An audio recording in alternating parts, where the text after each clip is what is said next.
India के साथ हुई ये क्या ट्रेजिडी, और हमारी लड़कियों ने वर्ल्ड कप में फाइनली एक मैच जीता। गलतियां वही की, लेकिन सामने वाली टीम इतना बुरी खेली कि यहाँ ये जीत मिल गई। This is Najibul Hasnain honestly speaking. और हिंदुस्तान को मिला एक 440 वोल्ट का झटका। तो सबसे पहले तो वो लोग जो एक्सपेक्ट कर रहे हैं कि मैं इंडियन टीम को बहुत बुरी तरह उड़ाऊं और बोलूं कि आयरलैंड ने इनके परखचे उड़ा दिए, और बहुत सारे हमारे पाकिस्तानी भाई कहते हैं कि आप पाकिस्तान पे तो इतना क्रिटिसाइज करते हैं, अब इंडिया आ रहा है तो वैसे ही क्रिटिसाइज कीजिए। तो भाई जवाब इसका ये है कि यहाँ हम अपनी पर्सनल ग्रजेस निकालने नहीं बैठे, यहाँ क्रिकेट पे बात होती है। क्रिकेट पे बात ये है कि आपने लगाया हुआ है हर दूसरे महीने का छोटी टीम से हारने का तरीका, सही है ना। आप हर एक सीरीज छोटी टीम से खेलते, उसमें एक मैच हार जाते, दो जीत जाते, इस तरह की कहानी चल रही है। इंडिया का कि कभी कभार होता है। इनफैक्ट मुझे रिसेंट टाइम में दो ही याद हैं, 2024 का T20 वर्ल्ड कप जीते, उसके बाद जिम्बाब्वे से हार गए, 2026 का T20 वर्ल्ड कप जीते, उसके बाद आयरलैंड से हार गए। इसके अलावा कोई दिखता नहीं है। ये ठीक है। बड़ी बात यहाँ क्या है कि आयरलैंड की एक ऐसी टीम जो कि पूरी टीम नहीं थी, बॉलिंग तो बिल्कुल ही नहीं थी, बैटिंग तो फिर यही है। ये कहना भी अजीब लगता है आयरलैंड के कौन से मेन प्लेयर, लेकिन उनके मेन प्लेयर मिसिंग थे। उसके बाद उन्होंने इंडिया जैसी एक धमाकेदार टीम को हरा दिया। Credit to them and a wake up call for India. इसको मैं वेकअप कॉल इसलिए कह रहा हूं कि T20 में आप किसी को आसान नहीं ले सकते। कॉम्प्लेसेंट नहीं होना, ओवर कॉन्फिडेंट नहीं होना, यहां तक बात ठीक है। अगर इंडिया ये बार बार करेगा तो वही बात करूंगा जो पाकिस्तान टीम के लिए करता हूं, लेकिन उनका ऐसा होता नहीं है। वो जल्दी जाग जाते हैं। उनके पास जो टैलेंट है, स्किल है, उसके हिसाब से उनको ये झटका जरूर मिला है। और जितनी तारीफ की जाए आयरलैंड की वो कम है, क्योंकि उन्होंने एक ऐसी टीम को जो हर फॉर्मेट में बहुत जबरदस्त खेल रही है, हर फॉर्मेट में धमाकेदार परफॉर्मेंस दे रही है, उसको वन साइडेड मुकाबले में हराया है, विच इज वेरी गुड। अब ऑन द सरफेस गलती क्या क्या हुई और क्या क्या कहा जा रहा है, तो वन बाय वन उस पर मैं अपना ओपिनियन दूंगा। आप क्या सोचते हैं कमेंट्स में जरूर बताइएगा। तो गलती, जहां तक बेसिक गलतियां हैं, बल्लेबाजों की शॉट सिलेक्शन बहुत खराब थी, इसमें कोई दो राय नहीं है, सही है। दूसरा मैंने कहा कंप्लेसेंट नहीं होना होता और ओवर कॉन्फिडेंट नहीं होना होता। ये सोचना कि अगला वाला कर लेगा, उससे अगला वाला कर लेगा, ये बहुत बड़ी गलती है। कैचेस गिराना कोई जस्टिफाई नहीं कर सकता। आप इस लेवल पे आगे कैचेस गिराएंगे, आप सामने वाली टीम को प्लेट में रख के मैच दे रहे हो, उस पर तो जाहिर है वो आपकी गलती है, वो आपके, उसका कोई एक्सक्यूज नहीं है। लेकिन ये कहना कि श्रेयस अय्यर को कप्तानी देके गलत किया, या ये कहना कि वैभव सूर्यवंशी को नहीं खिलाया तो देखिए इनके साथ क्या हुआ, भाई क्यों खिलाया जाए?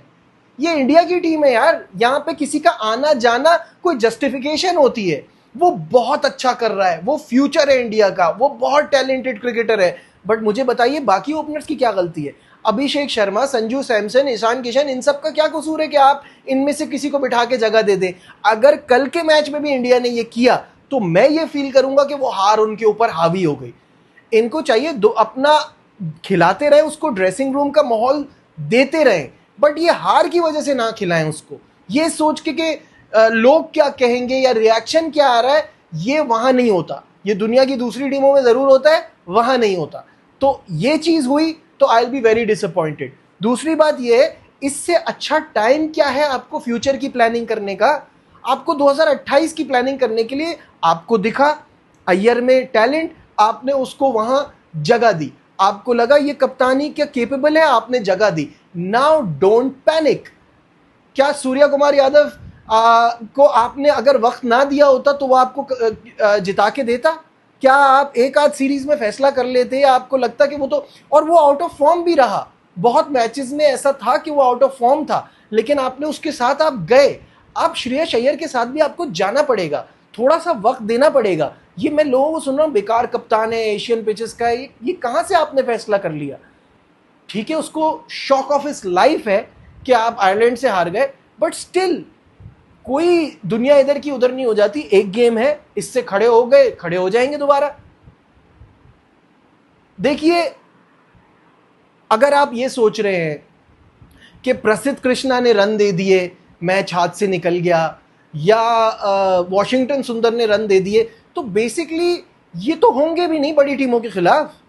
बुमराह आ जाएगा, हार्दिक पांड्या आ जाएगा, और बहुत सारे ऑप्शंस हैं, नए को ट्राई किया जाएगा। तो जो परेशानी की बात है वो यहाँ ये नहीं है कि टीम में कहाँ कोई प्लेस हो रहा है कि नहीं हो रहा, ऑप्शंस बहुत सारे हैं। अभी ये ट्रायल एंड एरर थोड़ा चलेगा, उसमें झटका भी लग सकता है जैसे इस मैच में लगा, बट पैनिक का बटन दबाने की कोई ज़रूरत नहीं और इस तरह की बातें करने की कोई ज़रूरत नहीं। This is what I feel.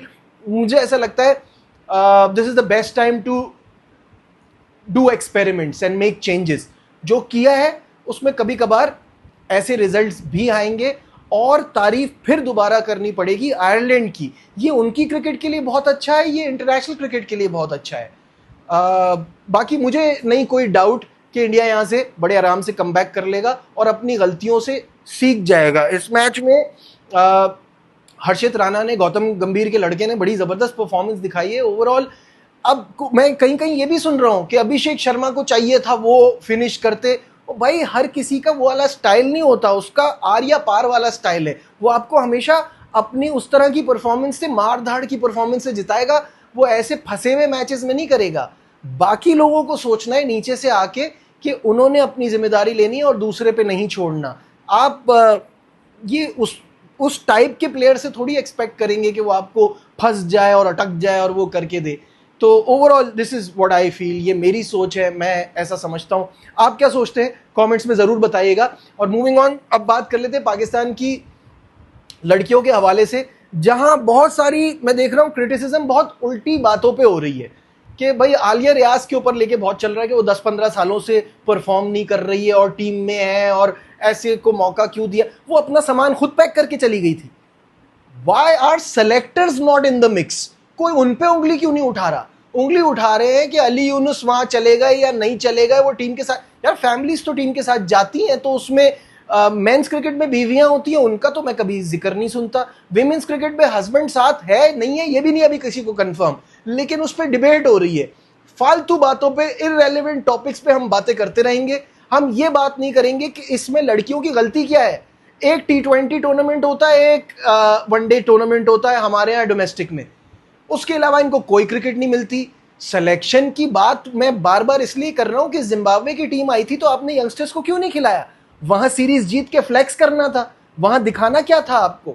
Youngsters को मौका देते और अपने पूल को बढ़ाते तो कोई बात समझ में आती। ये प्लेयर्स, मेरे पास तो रिपोर्ट आ रही है कि वहाब रियाज की डिमांड पे आलिया रियाज टीम में शामिल हुई। आपने जब टीम ऐसी बनाई है, ये आपकी गलती है। अब आपने सारा मलबा जो है वो फातिमा सना पे डालना है कि सीनियर प्लेयर्स का एक ग्रुप था, कप्तान की नहीं बन रही थी और वो एक वन मैन आर्मी की तरह खेल रही है। अब उसके ऊपर प्रेशर डालो, जो बची कुची विमेंस क्रिकेट है उसको भी खराब कर दो। ऐसा कुछ भी नहीं है। ये लड़कियां जितनी केपेबल है, पिछले दिनों में सुन रहा था कि बांग्लादेश से हमें जीतना चाहिए था। भाई कहाँ हैं आप? पिछले 5 में से 4 मैचेस जो है वो बांग्लादेश आपसे जीती हुई है। टीमें वहां खड़ी नहीं रहती, उनमें इंप्रूवमेंट आती है। आप पीछे का याद रख के बैठे रहते हैं। आपको अपनी क्रिकेट को बेहतर करना है, इन लड़कियों को बेहतर मौके देने, इनको बड़ी टीमों से खिलाना है। आपके बाहर के टूर्स होने चाहिए। आपको दूसरे बोर्ड्स के साथ मिलके, छोटी टीमों नहीं बड़ी टीमों से जाके हारेंगी तो सीखेंगी। छोटी टीमों से जीत के ये कुछ नहीं सीख रही, रिजल्ट्स आपके सामने हैं। इनको वो मौके दे तो फिर बात करें ना। अपॉर्चुनिटीज है नहीं, खेल वो रही नहीं है। फिर मैं कहीं सुनता हूं हम अपना पैसा क्यों जाया करते हैं लड़कियों के। भाई आईसीसी देता है पैसा, आपके घर से नहीं लग रहा। पैसा आईसीसी देता है और अब ये कंपलसरी है लड़कियों की टीमों का खेलना। तो वो खेले, उनको वो मौके दे, उनको वो अपॉर्चुनिटीज दे। विमेंस पीएसएल कराएं, 3 टीमें बनाएं। चाहे आपके पास ज्यादा पूल ऑफ प्लेयर्स नहीं है, 3 टीमें बनाएं, लेकिन उनको वो प्रैक्टिस तो दें। तब फिर वो आप उनसे एक्सपेक्ट करें कि वो सेमीफाइनल में जाएं, कुछ थोड़ा बहुत अचीव करें, तभी वो जीतने की पोजीशन में नहीं आएंगे। This will take time. दुनिया ने वक्त लगाया है, एनर्जी लगाई है, स्ट्रक्चर बनाया है, सिस्टम बनाया है। ऐसे थोड़ी आपकी तरह बैठ के बातें करने से आप चैंपियन बन जाएंगे, ऐसा कुछ नहीं होता। तो hold your horses, calm down. आपने कुछ भी नहीं इन्वेस्ट किया इन पे, बड़ी मेहनत करनी पड़ेगी, बड़ा इन्वेस्ट करना पड़ेगा, बड़ा टाइम देना पड़ेगा और कंसिस्टेंट रहना पड़ेगा। और यंगस्टर्स को देखें, आपकी अभी अंडर 19 की साउथ अफ्रीका की टीम आने वाली है पाकिस्तान की, उसमें देखें कोई टैलेंट निकलता है, उसको प्रमोट करें, उसको आगे लाएं, उन पे इन्वेस्ट करें, उन पे काम करें, तब जाके आपको कोई फायदा होगा। ऐसे बैठ के कह देना कि हमारी लड़कियां बेकार है, कोई बेकार नहीं है। जितना उन गुड़ डाला है उतना ही मीठा होगा। जितनी उन पे मेहनत की है, रिजल्ट्स वो ऐसी दे रही हैं। हाँ, मैं अभी सुन रहा था सना मीर को कि हमने पहले इंडिया को भी हराया, हमने न्यूजीलैंड को भी हराया, हमने पिछली हमारी टीमों ने किया, उसके बाद हम बुरा कर रहे हैं। तो वो कहीं ना कहीं आपका मोजो खो गया है ना, कहीं ना कहीं आप रिलैक्स हो गए। उस पर काम करना पड़ेगा कि हमसे क्या गलती हुई कि प्रोग्रेस आगे की तरफ नहीं गई, वो रुक गई है।